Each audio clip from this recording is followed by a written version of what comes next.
বোনেরা কেন সম্পত্তির ভাগ চায় না?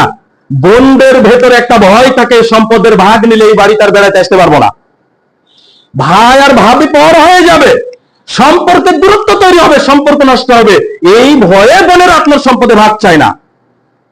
অথচ আপনি বলছেন বোনেরা নিতে চায় না। এমন কে আছে যে স্বামীর বাড়িতে অভাব অনটন দিন কাটায় আর নিজের সম্পদে ভাগ চাইবে না? আপনি ভাগ দেওয়া না দেওয়ার কে? আর বোনকে চাইতেই বা হবে কেন? যে বিধান আল্লাহ নির্ধারণ করেছেন, আপনি সেই বিধানে কম বেশি করার সুযোগ কিভাবে নিলেন? আপনাকে ভাগ করে দেন। আর বোন ভাগ চাইবে, ভাগ নেবে, ওটা আল্লাহ প্রদত্ত অধিকার। বোন যদি সম্পদের ভাগ চাওয়ায় ভাই ভাবে সম্পর্ক নষ্ট করে, তাহলে আত্মীয়তার সম্পর্ক নষ্ট করলে যে কুফল শাস্তি আছে, যে ক্ষতি আছে, সেই ক্ষতির মধ্যে তারা পড়বে। কিন্তু বোন সম্পত্তির ভাগ চাওয়ায় বা নেওয়ায় বোনের কোনো ক্ষতি নেই, কেননা ওটা তার প্রাপ্য অধিকার, আল্লাহ নির্ধারণ করেছেন।